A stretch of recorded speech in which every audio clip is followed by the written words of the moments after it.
जयत्यजो क्षीणसुखात्मबिम्बः स्वैश्वर्यकान्तिप्रततः सदोदितः स्वभक्तसन्तापदुरिष्टहन्ता रामावतारो हरिरीशचन्द्रमाः सुमुखौ सुन्दरतरौ सुनासौ सुखचित्तनौ सुराराधितपादाब्जौ रमानारायणौ स्तुमः।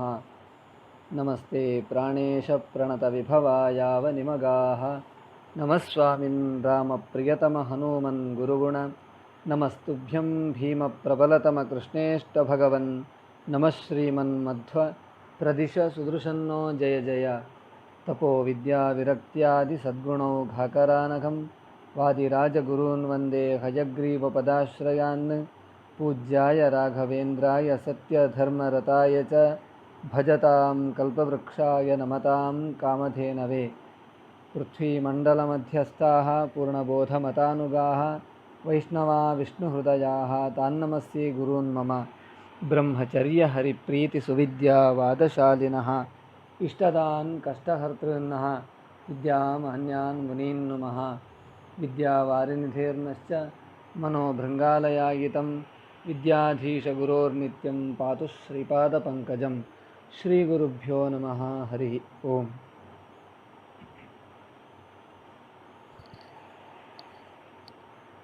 ತ್ರೈಲೋಕ್ಯ ಗುರುಗಳಾಗಿರತಕ್ಕಂತಹ ಶ್ರೀಮದ್ ಆಚಾರ್ಯರ ಸರ್ವಮೂಲ ಗ್ರಂಥಗಳಲ್ಲೊಂದಾದ ದ್ವಾದಶ ಸ್ತೋತ್ರದಲ್ಲಿ ಅಡಕವಾದ ಶ್ರೀಸ್ತುತಿಯ ಭಾವವನ್ನು ಕನ್ನಡ ಕೃತಿಗೆ ಇಳಿಸುವಂತಹ ದೊಡ್ಡ ಸಾಹಸವನ್ನು ಮಾಡಿದವರು ಅಪರೋಕ್ಷ ಜ್ಞಾನಿಗಳಾಗಿರತಕ್ಕಂತಹ ಶ್ರೀ ವಾದಿರಾಜ ಗುರು ಸಾರ್ವಭೌಮರು.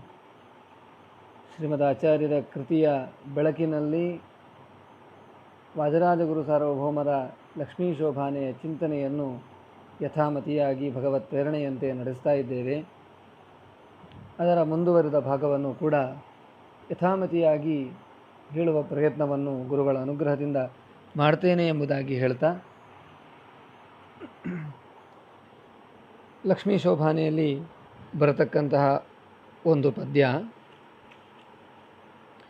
ಶೇಷ ಶಯನನೇ ಬಾ ದೋಷ ದೂರನೇ ಬಾ ಭಾಸುರಕಾಯ ಹರಿಯೇ ಬಾ ಭಾಸುರಕಾಯ ಹರಿಯೇ ಬಾ ಶ್ರೀಕೃಷ್ಣ ವಿಲಾಸದಿ ಇಂದೆಮ್ಮ ಹಸೆಗೆ ಬಾ ಅಂತ ಈ ಪದ್ಯದ ಪೂರ್ಣ ಅರ್ಥವನ್ನು ನೋಡುವುದು ಅಂತಾದರೆ, ಶೇಷಶಯನ ಭಗವಂತನನ್ನು ಹಸೆಗೆ ಕರೆಯುವಂತಹ ಮಂತ್ರ. ಶೇಷಶಯನನೇ ಬಾ, ಶೇಷನೇ ಹಾಸಿಗೆ ಆಗುಳ್ಳವನು, ದೋಷ ವಿದೂರನಾದವನು, ಭಾಸುರಕಾಯ ಹೊಳೆಯುವಂತಹ ಶರೀರವುಳ್ಳವನು, ಹರಿಯೇ ನೀನು ಕೃಷ್ಣನೂ ಆಗಿದ್ದಿ, ನೀನು ಹಸಮಣೆಯನ್ನು ಏರಲಿಕ್ಕೋಸ್ಕರ ವಿಲಾಸದಿಂದ ಅಂದರೆ ಲೀಲೆಯಿಂದ ಬಾ ಎಂಬುದಾಗಿ ಕರೆಯುವಂತಹ ಮಂತ್ರ ಈ ಪದ್ಯ. ಇದರಲ್ಲಿ ನಾವು ಶೇಷಶಯನ ಎನ್ನುವಂತಹ ಭಗವಂತನ ಒಂದು ಶೇಷಶಾಯಿತ್ವ ಎನ್ನುವಂತಹ ಅಸಾಧಾರಣ ಧರ್ಮದ ಬಗ್ಗೆ ನಾವು ನೋಡುವುದಾದರೆ, ಈ ಶೇಷಶಾಯಿತ್ವ ಎನ್ನುವಂಥದ್ದು ಅದು ಭಗವಂತನಲ್ಲಿ ಇರತಕ್ಕಂತಹ ಅಸಾಧಾರಣ ಧರ್ಮ ಎನ್ನುವಂಥದ್ದನ್ನು ವಾದಿರಾಜ ಗುರು ಸಾರ್ವಭೌಮರು ತಮ್ಮ ಯುಕ್ತಿಮಲ್ಲಿಕೆಯಲ್ಲಿಯೇ ತಾವು ಹೇಳಿದ್ದಾರೆ. ಭಗವಂತ ಶೇಷಶಾಯಿ ಅಂತ,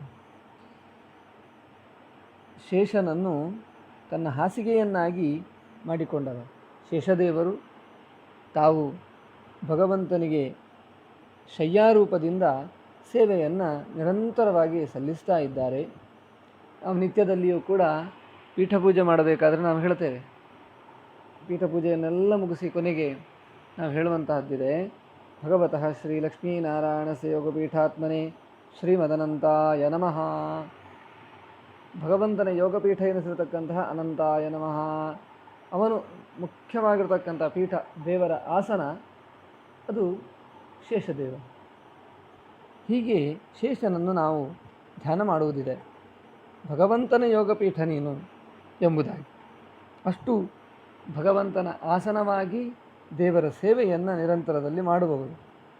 ಶೇಷನ ಸಿಂಹಾಸನದ ಮೇಲೆ ಕುಳಿತವನು, ಬರೀ ಮಲಗುವುದು ಮಾತ್ರ ಅಲ್ಲ, ಕುಳಿತವನು ಅಂತಲೂ ಕೂಡ ಇದಕ್ಕೆ ಅರ್ಥ ಎಂಬುದಾಗಿ ನಾವು ತಿಳಿದುಕೊಳ್ಳಬೇಕಾಗಿರ್ತಕ್ಕಂತಹ ಅಂಶ. ಹಾಗಾಗಿ ದೇವರ ಶೇಷಶಾಯಿತ್ವ ಎನ್ನುವಂಥದ್ದು ಅದು ಬೇರೆಯವರಲ್ಲಿ ಇರುವಂಥದ್ದಲ್ಲ. ಅದನ್ನು ದೇವರು ಯಾರಿಗೂ ಬಿಟ್ಟುಕೊಟ್ಟಿಲ್ಲ. ಅದು ಆಮ್, ಗರುಡನ ಗರುಡವಾಹತ್ವ ಇರ್ಬೋದು, ಶೇಷಶಾಹಿತ್ವ ಇರ್ಬೋದು, ಎರಡೂ ಕೂಡ ಭಗವಂತ ತನ್ನ ಯಾರಿಗೂ ಬಿಟ್ಟುಕೊಟ್ಟಿಲ್ಲ ಅಂತ. ಅದು ಅಸಾಧಾರಣವಾಗಿರತಕ್ಕಂತಹ ಭಗವಂತನ ಅದು ಧರ್ಮ ಅಂತ ರಾಜರು ಯುಕ್ತಿಮಲ್ಲಿಕೆಯಲ್ಲಿ ಹೇಳಿದ್ದಾರೆ. ಯಾಕೆಂದರೆ ಅವರೊಂದು ಮಾತು ಹೇಳ್ತಾರೆ, ನ ರಾಜವಾಹನಂ ಕಾಂಕ್ಷೇತ್ ನ ತತ್ಸಿಂಹಾಸನಂ ಭಟಃ ಗರುಡಾರೂಢತಾ ಶೇಷಶಾಯಿತ ತತ್ಕದಾಪಿ ನ. ರಾಜನಿಗೆ ಸೇವಕನಲ್ಲಿ ಎಷ್ಟೇ ಅಭಿಮಾನವಿರಲಿ, ಆದರೆ ಸೇವಕನಾದವ ಇದ್ದಾನಲ್ವ, ಅವನು ಯಾವತ್ತೂ ಕೂಡ ರಾಜನಾದವನ ವಾಹನವನ್ನಾಗಲಿ ಅವನ ಬೇರೆ ಯಾವುದೇ ವಸ್ತುಗಳನ್ನಾಗಲಿ ಬಯಸೋದಿಲ್ಲ ಅಂತ. ಎಷ್ಟೇ ಅಭಿಮಾನ ಇದ್ದರೂ, ಎಷ್ಟೇ ಅವನು ಆತ್ಮೀಯನಾಗಿದ್ದರೂ ಕೂಡ ಅವನ ವಾಹನವನ್ನು, ಅವನ ಸಿಂಹಾಸನವನ್ನು ಯಾವತ್ತೂ ಬಯಸೋದಿಲ್ಲ ಅಂತ. ಆದ್ದರಿಂದ ಭಗವಂತನ ವಾಹನ ಅವನು ಗರುಡ, ಭಗವಂತನ ಹಾಸಿಗೆ ಅದು ಶೇಷ. ಇದನ್ನು ದೇವರು ಯಾರಿಗೂ ಕೂಡ ಬಿಟ್ಟುಕೊಡಲಿಲ್ಲ. ಶೇಷಶಾಹಿ ಅಂದರೆ ಅದು ನಾರಾಯಣನೇ, ಗರುಡ ವಾಹನ ಗರುಡಾರೂಢ ಅಂದರೆ ಭಗವಂತನೇ.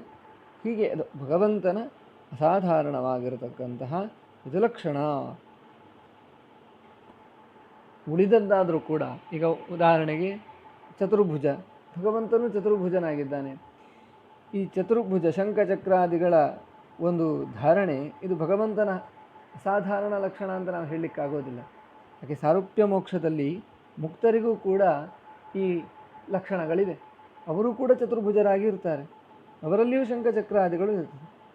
ಆದ್ದರಿಂದ ಇದು ಅಸಾಧಾರಣವಾಗಿರ್ತಕ್ಕಂತಹ ಲಕ್ಷಣ ಅಲ್ಲ, ಇದು ಸಾಧಾರಣವಾಗಿರ್ತಕ್ಕಂಥದ್ದು. ಆದರೆ ಶೇಷಶಾಹಿತ್ವ ಎನ್ನುವಂಥದ್ದು, ಗರುಡ ವಾಹನತ್ವ ಎನ್ನುವಂಥದ್ದು ಇದು ಅಸಾಧಾರಣವಾಗಿರ್ತಕ್ಕಂತಹ ಭಗವಂತನ ಲಕ್ಷಣ ಎಂಬುದಾಗಿ ಯುಕ್ತಿಮಲ್ಲಿಕೆಯಲ್ಲಿ ರಾಜರು ನಮಗೆ ತಿಳಿಸಿಕೊಡ್ತಾರೆ. ಅದರಿಂದ ಶೇಷಶಯನನೇ ಬಾ ಅಂತ ಹೇಳಿದ ಕೂಡಲೇ ಅದು ನೇರ ಭಗವಂತನನ್ನೇ ಹೇಳುವಂತಹ ಶಬ್ದ. ಶೇಷಶಯನನೇ ಬಾ ಅಂತ ಹೇಳಿದ ಕೂಡಲೇ ಅಲ್ಲಿ ದೇವರದ ಹೆಸರು ಹೇಳಲಿಲ್ಲ, ಮತ್ತು ಯಾರೋ ಶೇಷಶಯನ ಬೇರೆನೂ ಆಗ್ಬೋದು, ಹಾವಿನ ಮೇಲೆ ಮಲ್ಕೊಂಡವ ಅಂತ ನಾವು ಅಂದ್ಕೊಂಡ್ರೆ ಅದು ಆಗುವುದಿಲ್ಲ. ಅದು ಶೇಷಶಾಹಿತ್ವ ಎನ್ನುವಂಥದ್ದು ಭಗವಂತನ ಅಸಾಧಾರಣವಾಗಿರ್ತಕ್ಕಂಥ ಒಂದು ಧರ್ಮ ಎಂಬುದಾಗಿ ರಾಜರು ನಮಗೆ ತಿಳಿಸಿಕೊಟ್ಟಿದ್ದಾರೆ. ಸಾರೂಪ್ಯ ಮೋಕ್ಷದಲ್ಲಿ ಶಂಖ ಚಕ್ರ ಇದೆಲ್ಲ ಧಾರಣೆ ಮಾಡಿದ ಮುಕ್ತರೂ ಇರುತ್ತಾರೆ. ಜಯ ವಿಜಯರು ಇವರೆಲ್ಲರೂ ಕೂಡ ಇವರಿಗೆ ಚತುರ್ಭುಜನೇ ಇರುವಂಥದ್ದು. ಆದರೆ ಈ ಶೇಷಶಾಹಿತ್ವ ಗರುಡವಾಹನತ್ವ ಎನ್ನುವಂಥದ್ದು ಮತ್ತು ಯಾರಿಗೂ ಇಲ್ಲ. ಹಾಗಾಗಿ ಭಗವಂತನ ಹಾಸಿಗೆಯಾಗಿರ್ತಕ್ಕಂಥ ಶೇಷನ ಒಂದು ಸೇವೆ ಅದು ಅನುಪಮವಾಗಿರ್ತಕ್ಕಂಥದ್ದು. ದೇವರು ಎಲ್ಲಿ ಹೋದರೂ ಕೂಡ ದೇವರು ತನ್ನ ಹಾಸಿಗೆಯೊಂದಿಗೆ ತನ್ನ ವಾಹನದೊಂದಿಗೆ ಹೋಗ್ತಾನಂತೆ. ಅಂದರೆ ಅವರಿಗೆ ಅದು ಇಲ್ಲದಿದ್ದರೆ ಇರಲಿಕ್ಕಾಗುವುದಿಲ್ಲ ಅಂತ ಅರ್ಥ ಅಲ್ಲ.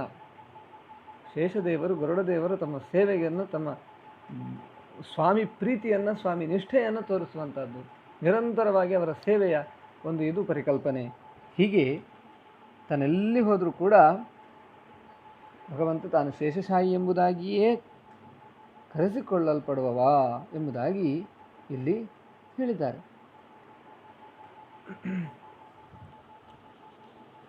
ಶೇಷದೇವರ ಬಗ್ಗೆ ಶ್ರೀಮದ್ ಆಚಾರ್ಯರು ತಂತ್ರಸಾರ ಸಂಗ್ರಹದಲ್ಲಿ ಅವನ ಧ್ಯಾನವನ್ನು ಹೇಳಿದ್ದಿದೆ. ದಧಾನಃ ಹಲಸೌನಂದೌ ಶ್ವೇತವರ್ಣ ಕೃತಾಂಜಲಿ ಸಹಸ್ರಮೂರ್ಧ ಅದ್ವಿತೀಯ ಕರ್ಣಭೂಷ ಪ್ರಿಯಾಯುತಃ ವನಮಾಲಿ ನೀಲವಾಸಾ ಧ್ಯೇಯ ವಿಷ್ಣೋಸ್ತು ಪೃಷ್ಠತಃ. ಈ ಶೇಷನನ್ನು ನಾವು ಎಲ್ಲಿ ಚಿಂತನೆ ಮಾಡಬೇಕು ಅಂತ ಕೇಳಿದ್ರೆ, ಧ್ಯೇಯ ವಿಷ್ಣೋಸ್ತು ಪೃಷ್ಠತಃ, ಭಗವಂತನ ಹಿಂಭಾಗದಲ್ಲಿ ಶೇಷನನ್ನು ನಾವು ಚಿಂತನೆ ಮಾಡಬೇಕಂತ. ಮುಂದೆ ದೇವರು ಕೂತಿದ್ದಾನೆ, ಹಿಂದುಗಡೆ ಶೇಷ ನಿಂತಿದ್ದಾನೆ. ಶೇಷ ತಾನು ಹಿಂದುಗಡೆ ನಿಂತು ಹೆಡೆಯನ್ನು ಅರಳಿಸಿ ನಿಂತು ಭಗವಂತನಿಗೆ ಆಸನವಾಗಿ ತಾನಿದ್ದಾನೆ ದೇವರ ಸೇವೆಯನ್ನು ಮಾಡಿಕೊಂಡು.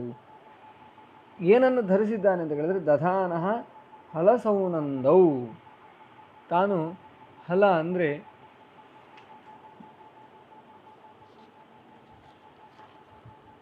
ದಧಾನೋ ಹಲಸೌನಂದೌ ಶ್ವೇತವರ್ಣ ಕೃತಾಂಜಲಿ, ತಾನು ಹಲ ಮತ್ತು ಮುಸಲ. ಹಲ ಅಂದರೆ ಹೆಗಿಲು, ಮುಸಲ ಅಂದರೆ ಮುಸಲ ಎಂಬುದಾಗಿ ಒನಕೆಯನ್ನು ನಾವು ಕರಿತೇವೆ. ಹೀಗೆ ನೇಗಿಲು ಮತ್ತು ಒನಕೆಗಳನ್ನು ಧರಿಸಿದವ ಸಹಸ್ರಮೂರ್ಧ, ಅವನಿಗೆ 1000 ಹೆಡೆಗಳಿವೆ. ಆ 1000 ಹೆಡೆಗಳಲ್ಲಿ ಒಂದು ಕಿವಿಯ ಆಭರಣವನ್ನು ಹಾಕಿಕೊಂಡಿದ್ದಾನೆ, ಏಕಕುಂಡಲ. ಅದ್ವಿತೀಯ ಕರ್ಣಭೂಷಃ ಪ್ರಿಯಾಯುತಃ, ತನ್ನ ಪತ್ನಿಯಾಗಿರತಕ್ಕಂತಹ ವಾರುಣಿಯಿಂದ ಕೂಡಿದವನು. ಶ್ವೇತವರ್ಣ, ಬಿಳಿಯ ವರ್ಣ. ಕೃತಾಂಜಲಿ, ಭಗವಂತನಿಗೆ ಸದಾಕಾಲ ಕೈ ಮುಗಿದುಕೊಂಡು ನಿಂತವ. ವನಮಾಲೆಯನ್ನು ಧರಿಸಿ ನೀಲ ಬಣ್ಣದ ಬಟ್ಟೆಯನ್ನು ಧರಿಸಿದವನಾಗಿ ನಿಂತಿರತಕ್ಕಂತಹ ಶೇಷನನ್ನು ನಾವು ಧ್ಯಾನ ಮಾಡಬೇಕು ಅಂತ ಹೇಳ್ತಾರೆ. ಹೀಗೆ ಶೇಷದೇವರು ಭಗವಂತನ ಸೇವೆಯನ್ನು ನಿರಂತರವಾಗಿ ಮಾಡುವವರು. ಶೇಷ ತಾನು ಭಗವಂತನ ಹಾಸಿಗೆಯಾಗಿ ಇದ್ದಾನೆ ಒಂದು. ಇನ್ನೊಂದು, ತಾನು ಈ ಒಂದು ರೂಪದಿಂದ ತಾನು ಈ ಭೂಮಿಯನ್ನೂ ಧರಿಸಿದ್ದಾನೆ. ಅಖಿಲಾಧರ ಯಂ ನನು ಸರ್ಷಪಾಯತೆ, ಶ್ರೀಮದ್ ಆಚಾರ್ಯರು ತಾತ್ಪರ್ಯ ನಿರ್ಣಯದಲ್ಲಿ ಹೇಳಿದ್ದಿದೆ. ಈ ಬ್ರಹ್ಮಾಂಡವನ್ನು ಹೊತ್ತಿದ್ದಾನಂತೆ. ಈ ಹೊತ್ತಿದ್ದು ಅಂದರೆ ಹೇಗೆ? ಬಹಳ ಕಷ್ಟದಿಂದ ಹೊತ್ತಿದ್ದೋ ಅಂತ ಹೇಳಿದರೆ ಇಲ್ಲಪ್ಪ. ಮತ್ತೆ ತಾನು ತನ್ನ 1000 ಹೆಡೆಗಳಿವೆ. ತನ್ನ 1000 ಹೆಡೆಗಳಲ್ಲಿ ಈ ಬ್ರಹ್ಮಾಂಡ ಅದು ನನ್ನ ಸರ್ಷಪಾಯತೆ ಅಂತಾರೆ.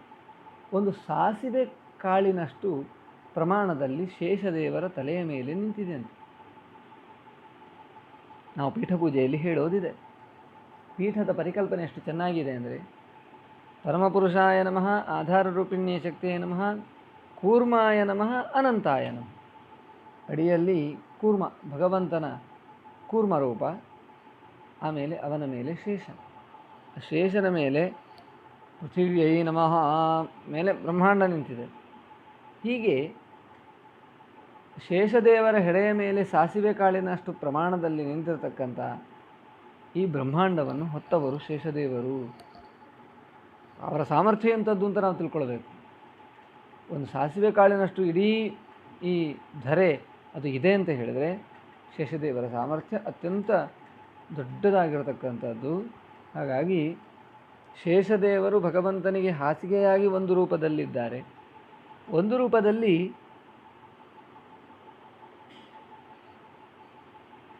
ಈ ಅಖಿಲ ಬ್ರಹ್ಮಾಂಡವನ್ನು ಹೊತ್ತಿದ್ದಾರೆ.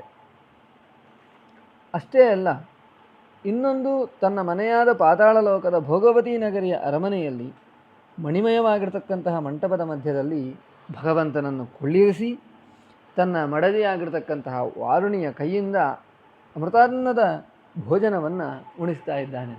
ಹೀಗೆ ಶೇಷನಿಗೆ ಒಂದು ಲೋಕ ಅಂತಿಲ್ಲ, ಅವನು ಎಲ್ಲ ಕಡೆಯಲ್ಲೂ ಇದ್ದಾನೆ. ಭಗವಂತನ ಹಾಸಿಗೆ ಆಗಿದ್ದಾನೆ, ಈ ಅಖಿಲ ಧರೆಯನ್ನು ಹೊತ್ತಿದ್ದಾನೆ, ಆಮೇಲೆ ಪಾತಾಳ ಲೋಕದಲ್ಲಿಯೂ ಕೂಡ ವಾಸವನ್ನು ಮಾಡ್ತಾ ಇದ್ದಾನೆ. ಹೀಗೆ ಶೇಷದೇವರು ಭಗವಂತನ ಸೇವೆಯನ್ನು ವಿಧ ವಿಧವಾಗಿ ತಾವು ಮಾಡ್ತಾ ಇದ್ದಾರೆ. ಅಂತಹ ಒಂದು ದೊಡ್ಡ ಸಾಮರ್ಥ್ಯವನ್ನು ಹೊಂದಿದವರು ಶೇಷದೇವರು. ಆ ಶೇಷನನ್ನು ಹಾಸಿಗೆಯನ್ನಾಗಿ ಪಡೆದಿರತಕ್ಕಂತಹ ಭಗವಂತನ ಇದೊಂದು ಅಸಾಧಾರಣವಾದ ಶೇಷಶಾಹಿತ್ವ ಧರ್ಮ ಇದೆ, ಅದು ಬೇರೆ ಯಾರಿಗೂ ಬರಲಿಕ್ಕೆ ಸಾಧ್ಯ ಇಲ್ಲ. ಹಾಗಾಗಿ ಶೇಷ ಶಯನನೇ ಬಾ ಅಂತ ಹೇಳಿದಾಗ ಅಲ್ಲಿ ಭಗವಂತನೇ ಬರಬೇಕು ಎನ್ನುವಂಥದ್ದು ನಿಶ್ಚಿತ. ಅದರಿಂದ ಶೇಷಶಾಹಿತ್ವ ಎನ್ನುವಂಥದ್ದು ಅದು ಅಷ್ಟು ಅವನಿಗೆ ಸಾಮರ್ಥ್ಯ ಬಂದಿರತಕ್ಕಂಥದ್ದು ಭಗವಂತವನಲ್ಲಿ ಕೊಟ್ಟಿರುವಂಥದ್ದು. ಭಗವಂತ ತಾನು ಲಕ್ಷ್ಮೀದೇವಿಯ ಮೂಲಕ ಶೇಷನಲ್ಲಿ ಇಟ್ಟಿರತಕ್ಕಂತಹ ಇದು ಸಾಮರ್ಥ್ಯ ಎಂಬುದಾಗಿ ನಾವು ತಿಳಿದುಕೊಳ್ಬೇಕಾಗಿರತಕ್ಕಂತಹ ಅಂಶ. ಹೀಗೆ ಶೇಷದೇವರ ಮಹಿಮೆಯನ್ನು ರಾಜರು ಶೇಷಶಯನ ಎಂಬುದಾಗಿ ಹೇಳುವುದರ ಮೂಲಕ ಶೇಷನೇ ಹಾಸಿಗೆಯಾಗಿ ಸೇವೆಯನ್ನು, ಭಗವಂತನ ಸೇವೆಯನ್ನು ಮಾಡುವವ, ಆ ಸೇವೆಯನ್ನು ಮಾಡತಕ್ಕಂತಹ ಸಾಮರ್ಥ್ಯ ಅದು ಬಂದಿರತಕ್ಕಂಥದ್ದು, ಅದರ ಒಳಾರ್ಥ ಅದು ಆಚಾರ್ಯರ ಭಾವ ಆ ಶಬ್ದದಲ್ಲಿ ತುಂಬಿದ್ದಾರೆ. ಅದು ಲಕ್ಷ್ಮೀದೇವಿಯ ಅನುಗ್ರಹದಿಂದ ಶೇಷದೇವರಿಗೆ ಬಂದಿರುವಂಥದ್ದು, ಲಕ್ಷ್ಮೀದೇವಿಗೆ ಆ ಸಾಮರ್ಥ್ಯ ಬಂದಿರುವಂಥದ್ದು ಭಗವಂತನಿಂದ. ಹೀಗೆ ಆ ಅನುಗ್ರಹದ ಒಂದು ಪ್ರವಾಹ ಶೇಷದೇವರ ಮೇಲೆ ಇದ್ದದ್ದರಿಂದ ಇಷ್ಟು ವಿಧವಾಗಿ ಭಗವಂತನ ಸೇವೆಯನ್ನು ಮಾಡುವಂತಹ ದೊಡ್ಡ ಸೌಭಾಗ್ಯ ಅವರ ಪಾಲಿಗೆ ಒದಗಿರುವಂಥದ್ದು ಎಂಬುದಾಗಿ ನಾವು ಆ ಶಬ್ದದ ಮೂಲಕ ಶೇಷ ಶಯನ ಎನ್ನುವ ಶಬ್ದದ ಮೂಲಕ ರಾಜರು ಏನು ನಮಗೆ ಭಗವಂತನ ಒಂದು ಗುಣವನ್ನು ತಿಳಿಸಿದ್ದಾರೆ, ಅದರ ಮೂಲಕ ಶೇಷದೇವರ ಮಹತ್ವವನ್ನು ನಾವು ತಿಳಿದುಕೊಳ್ಳಿಕ್ಕಾಗುತ್ತದೆ. ಈ ಎಲ್ಲ ಅರ್ಥವನ್ನು ಈ ಶಬ್ದದಲ್ಲಿ ತುಂಬಿರುವಂಥದ್ದು ವಾದರಾಜಗುರು ಸಾರ್ವಭೌಮರು ಶ್ರೀಮದಾಚಾರ್ಯರ ಶ್ರೀಸ್ತುತಿಯ ಒಂದು ಪದ್ಯದಿಂದ ಎನ್ನುವುದನ್ನು ನಾವಿಲ್ಲಿ ಚಿಂತನೆ ಮಾಡಬಹುದಾಗಿದೆ. ಆಚಾರ್ಯರ ಆ ಪದ್ಯವೇ ತತ್ಪಾದ ಪಂಕಜ ಮಹಾಸನತಾಮವಾಪ ಶರ್ವಾದಿ ವಂದ್ಯ ಚರಣೋ ಯದಪಾಂಗಲೇಶಂ ಆಶ್ರಿತ್ಯ ನಾಗಪತಿರನ್ಯ ಸುರೈರ್ದುರಾಪಾಂ ಶ್ರೀರ್ಯತ್ಕಟಾಕ್ಷಬಲವತ್ಯಜಿತಂ ನಮಾಮಿ. ಶ್ರೀಮದ್ ಆಚಾರ್ಯರು ಶೇಷದೇವರ ಮಹತ್ವವನ್ನು ಹೇಳಿ, ಶೇಷದೇವರಿಗೆ ಆ ಮಹತ್ವವನ್ನು ಕೊಟ್ಟಂತಹ ಲಕ್ಷ್ಮೀದೇವಿಯನ್ನು ಸ್ತೋತ್ರ ಮಾಡಿ, ಲಕ್ಷ್ಮೀದೇವಿಗೆ ಆ ಸಾಮರ್ಥ್ಯವನ್ನು ಕೊಟ್ಟಂತಹ ಭಗವಂತನಿಗೆ ನಮನವನ್ನು ಈ ಪದ್ಯದಲ್ಲಿ ಸಲ್ಲಿಸ್ತಾ ಇದ್ದಾರೆ. ಶೇಷದೇವರು ಎಂಥವರು ಅಂತ ಕೇಳಿದರೆ ಶರ್ವಾದಿವಂದ್ಯ ಚರಣ. ಶರ್ವಾದಿವಂದ್ಯ ಚರಣ ಅಂದರೆ ರುದ್ರಾದಿ ದೇವತೆಗಳಿಂದಲೂ ಕೂಡ ಗೌರವಿಸಲ್ಪಡಲು ಯೋಗ್ಯರಾಗಿರ್ತಕ್ಕಂತಹ ಚರಣವುಳ್ಳವರು ಅಂತ ಇಲ್ಲಿ ಶೇಷದೇವರನ್ನು ಕೊಂಡಾಡಿದ್ದಾರೆ. ಇಲ್ಲಿ ಒಂದು ಅಂಶವನ್ನು ನಾವು ಗಮನಿಸಬೇಕು. ರುದ್ರ ದೇವರಿಂದಲೂ ಕೂಡ ಸ್ತುತ್ಯರಾದವರು ಅಂತ ಹೇಳಿದ್ದಾರೆ. ಅಲ್ಲ, ರುದ್ರದೇವರು ಸಮಾನ ಕಕ್ಷೆಯಲ್ಲಿ ಬರತಕ್ಕಂಥವರಲ್ವಾ? ಗರುಡಶೇಷ ರುದ್ರರು ಒಂದೇ ಕಕ್ಷೆಯಲ್ಲಿ ಬರುವಂಥವರು. ಅದು ಹೇಗೆ ಅವರಿಂದ ಸ್ತುತ್ಯರು ಅಂತ ಹೇಳಿದ್ದಾರೆ ಅಂತ ಕೇಳಿದರೆ, ರುದ್ರದೇವರೇ ಮುಂದೆ ಶೇಷ ಪದವಿಗೆ ಬರುವವರಾದ್ದರಿಂದ ಅಂತ ನಾವು ಅದನ್ನು ಇಟ್ಟುಕೊಳ್ಬೇಕು. ಗರುಡಶೇಷ ರುದ್ರರು ಯೋಗ್ಯತೆಯಲ್ಲಿ ಸಮಾನರಾದರೂ ಕೂಡ ರುದ್ರನಿಂದ ಶೇಷ ಪದವಿಯು ಮುಂದೆ ಹೊಂದಲ್ಪಡ್ತಕ್ಕಂಥದ್ದು. ಇಂದಿನ ರುದ್ರರೇ ಮುಂದಿನ ಶೇಷರು. ಹಾಗಾಗಿ ರುದ್ರದೇವರು ಮುಂದಿನ ಕಲ್ಪದಲ್ಲಿ ಶೇಷನಾಗಿ ಮತ್ತೆ ಅವರು ಭಗವಂತನ ಬಳಿಗೆ ಸಾಗುವವರಾದ್ದರಿಂದ ಶೇಷನನ್ನು ಶರ್ವವಂದ್ಯ ಎನ್ನುವುದರಲ್ಲಿ ತಪ್ಪಿಲ್ಲ ಎನ್ನುವಂಥದ್ದು ಭಾವನೆ. ಹೇಗೆ ವಾಯುದೇವರು ಬ್ರಹ್ಮದೇವರು ಸಮಾನ ಯೋಗ್ಯತೆ ಉಳ್ಳವರು, ಕಕ್ಷೆಯವರು, ಒಂದೇ ಕಕ್ಷೆಯವರು. ಆದರೂ ಕೂಡ ವಾಯುದೇವರು ಬ್ರಹ್ಮದೇವರನ್ನು ಗೌರವಿಸಿದ್ದಿದೆ. ತಾತ್ಪರ್ಯ ನಿರ್ಣಯದಲ್ಲಿ ಶ್ರೀಮದ್ ಆಚಾರ್ಯರೇ ಹೇಳ್ತಾರೆ, ಸುಂದರಕಾಂಡದಲ್ಲಿ ಒಂದು ಪ್ರಸಂಗದಲ್ಲಿ ಇಂದ್ರಜಿತು ತಾನು ಬ್ರಹ್ಮಾಸ್ತ್ರವನ್ನು ಹನುಮಂತ ದೇವರ ಮೇಲೆ ಪ್ರಯೋಗ ಮಾಡಿದಾಗ ಹನುಮಂತ ದೇವರು ಸ್ವಲ್ಪ ಹೊತ್ತು ಆಲೋಚನೆ ಮಾಡಿದರಂತೆ, ಏನು ಮಾಡೋದು ಅಂತ. ಅಥೇಂದ್ರಜಿನ್ಮಹಾಶರೈರ್ ವರಾಸ್ತ್ರ ಸಂಪ್ರಜೋತೈ ತತಕ್ಷವಾನರೋತ್ತಮಂ ನ ಚಾಶಕದ್ವಿಚಾಲನೆ ಅಥಾಸ್ತ್ರಮುತ್ತಮಂ ಮಿಥೇರ್ಯೋಜ ಸರ್ವದುಶ್ರಹಂ ಸತೇನ ತಾಡಿತೋ ಹರಿರ್ ವ್ಯಚಿಂತಯನ್ನಿರಾಕುಲಃ. ಬ್ರಹ್ಮಾಸ್ತ್ರದಿಂದ ಹೊಡೆಯಲ್ಪಟ್ಟಂತಹ ಹನುಮಂತ ದೇವರು ಸ್ವಲ್ಪ ಆಲೋಚನೆ ಮಾಡಿದರಂತೆ. ವ್ಯಚಿಂತಯನ್ನಿರಾಕುಲಃ ಸ ಮಾನನೀಯ ಏವ ಮೇ ತತೋತ್ರ ಮಾನಯಾಮ್ಯಹಂ ಅಂತ ಅವರು ಹನುಮಂತ ದೇವರು ಹೇಳುವಂತಹ ಮಾತು, ಆಚಾರ್ಯರ ಮಾತು ಇದು. ಸ ಮಾನನೀಯ ಏವ, ಬ್ರಹ್ಮದೇವರು ನನ್ನಿಂದ ಗೌರವಿಸಲ್ಪಡಲು ಅರ್ಹರಾದವರೇ ಅಂತ ಹೇಳ್ತಾರೆ. ಸಮಾನ ಕಕ್ಷೆಯಾದರೂ ಕೂಡ ಮುಂದೆ ಈ ವಾಯುದೇವರೇ ಬ್ರಹ್ಮದೇವರಾಗಬೇಕಾಗಿರತಕ್ಕಂಥದ್ದು. ವಾಯುದೇವರೇ ಬ್ರಹ್ಮರು. ಮುಂದಿನ ಕಲ್ಪದಲ್ಲಿ ಅವರು ಬ್ರಹ್ಮದೇವರ ಆಗಿ ಬ್ರಹ್ಮಗೆ ಹೋಗಿ ಮತ್ತೆ ಮೋಕ್ಷಕ್ಕೆ ಹೋಗುವಂಥದ್ದು. ಆದ್ದರಿಂದ ಅಲ್ಲಿ ಹೇಗೆ ವಾಯುದೇವರು ಬ್ರಹ್ಮದೇವರನ್ನು ಗೌರವಿಸಿದ್ರು, ಸಮಾನ ಕಕ್ಷೆಯರಾದರೂ ಕೂಡ ಮುಂದೆ ತಾನು ಆ ಪದವಿಗೆ ಹೋಗಬೇಕಾದ್ದರಿಂದ ಆ ಪದವಿಯಲ್ಲಿ ಇರತಕ್ಕಂತಹ ಬ್ರಹ್ಮದೇವರನ್ನು ಗೌರವಿಸಿದ್ರು. ಅದೇ ರೀತಿಯಾಗಿ ಇಲ್ಲಿಯೂ ಕೂಡ ರುದ್ರದೇವರು ಕೂಡ ಶೇಷನನ್ನು ಗೌರವಿಸಿದ್ದಾರೆ. ಹಾಗಿಟ್ಟುಕೊಂಡ್ರೆ ಏನೂ ತಪ್ಪಾಗುವುದಿಲ್ಲ ಎಂಬುದಾಗಿ ಭಾವ. ಅದರಿಂದಲೇ ಆಚಾರ್ಯರು ಹೇಳಿರುವಂಥದ್ದು ಶರ್ವಾದಿ ವಂದ್ಯ ಚರಣ. ಶರ್ವ ಅಂದರೆ ರುದ್ರದೇವರು.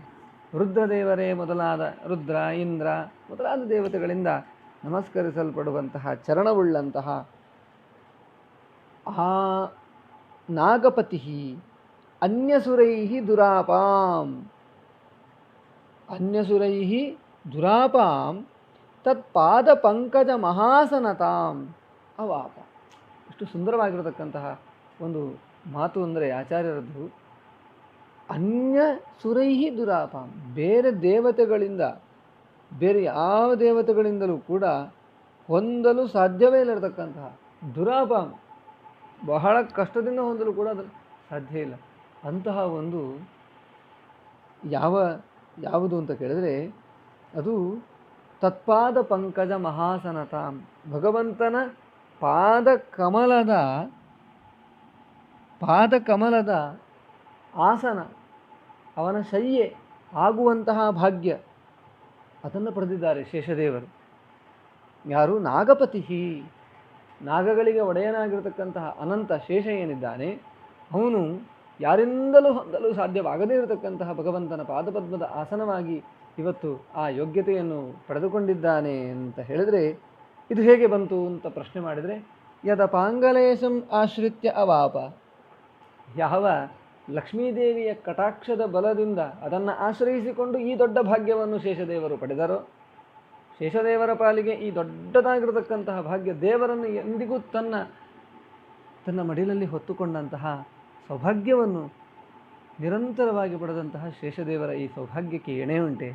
ಇದನ್ನು ಪಡೆದದ್ದು ಅವರು ಲಕ್ಷ್ಮೀದೇವಿಯ ಕಟಾಕ್ಷದ ಬಲದಿಂದ ಅನ್ನೋದನ್ನು ಆಚಾರ್ಯರು ತಿಳಿಸ್ತಾರೆ. ಯದ ಪಾಂಗಲೇಶಂ ಆಶ್ರಿತ್ಯ ತತ್ಪಾದ ಪಂಕಜ ಮಹಾಸನತಾಂ ಅವಾಪ. ಮಹಾಸನತಾಂ, ದೊಡ್ಡ ಅದು ಆಸನವಾದ ಆಗುವಂತಹ ಭಾಗ್ಯವನ್ನು, ದೊಡ್ಡ ಭಾಗ್ಯವನ್ನು ಪಡೆದವರು ಶೇಷದೇವರು. ಅದು ಲಕ್ಷ್ಮೀದೇವಿಯ ಅನುಗ್ರಹ ಬಲದಿಂದ, ಕಟಾಕ್ಷದ ಬಲದಿಂದ.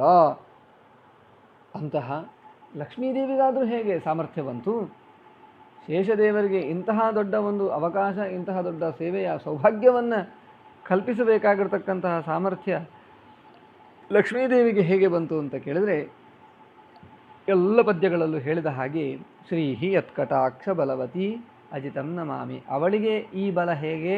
ಅದು ಭಗವಂತನ ಕಡೆಗಣ್ಣಿನ ನೋಟದ ಬಲ, ದೇವರ ಕುಡಿನೋಟದ ಬಲದಿಂದ ಲಕ್ಷ್ಮೀದೇವಿ ತಾನು ಶೇಷದೇವರಿಗೆ ಇಂತಹ ಸೌಭಾಗ್ಯವನ್ನು ತಾನು ಕರುಣಿಸಿದ್ದಾಳೆ ಎಂಬುದಾಗಿ ಈ ಪದ್ಯದಲ್ಲಿ ತುಂಬಿರತಕ್ಕಂತಹ ಶೇಷದೇವರ ಮಹಿಮೆ, ಶೇಷದೇವರ ಮಹಿಮೆಯನ್ನು ಆಧಾನ ಮಾಡಿದಂತಹ ಲಕ್ಷ್ಮೀದೇವಿಯ ಮಹಿಮೆ, ಲಕ್ಷ್ಮೀದೇವಿಗೆ ಈ ಸಾಮರ್ಥ್ಯವನ್ನು ಧಾರೆ ಎರೆದಿರತಕ್ಕಂತಹ ಭಗವಂತನ ಮಹಿಮೆ, ಇದನ್ನೇ, ಈ ಭಾವವನ್ನೇ, ಶ್ರೀಮದ್ ಆಚಾರ್ಯರ ಆಂತರ್ಯವನ್ನು ವಾದಿರಾಜಗುರು ಸಾರ್ವಭೌಮರು ತಮ್ಮ ಪದ್ಯದಲ್ಲಿ ಶೇಷಶಯನನೇ ಬಾ ದೋಷ ದೂರನೇ ಬಾ ಎನ್ನುವ ಪದ್ಯದಲ್ಲಿ ಭಗವಂತನನ್ನು ಶೇಷಶಯನ ಅಂತ ಹೇಳುವ ಮೂಲಕ ಇಡೀ ಆಚಾರ್ಯರ ಈ ಪದ್ಯದ ಭಾವವನ್ನು ತುಂಬಿಸಿದ್ದಾರೆ.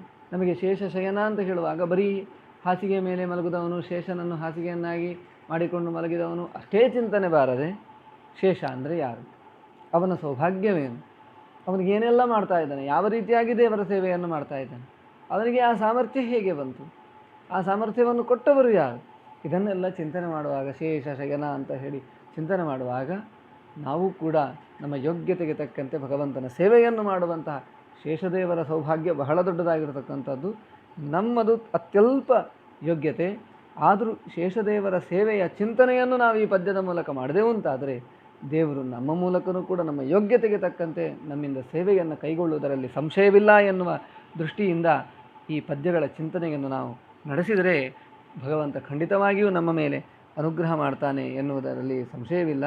ಹೀಗೆ ಬಹಳ ಅದ್ಭುತವಾಗಿರತಕ್ಕಂತಹ ಚಿಂತನೆಯನ್ನು, ಅದ್ಭುತವಾಗಿರತಕ್ಕಂತಹ ಶ್ರೀಮದ್ ಆಚಾರ್ಯರ ಆಂತರ್ಯವನ್ನು ಕನ್ನಡ ಪದ್ಯದಲ್ಲಿ ಸೊಗಸಾಗಿ ನಮ್ಮ ಮುಂದೆ ನಿರೂಪಣೆ ಮಾಡಿದವರು ಅಪರೋಕ್ಷ ಜ್ಞಾನಿಗಳಾಗಿರತಕ್ಕಂತಹ ಮಹಾವಿಭೂತಿ ಪುರುಷರಾಗಿರತಕ್ಕಂತಹ ಶ್ರೀ ವಾದಿರಾಜಗುರು ಸಾರ್ವಭೌಮರು.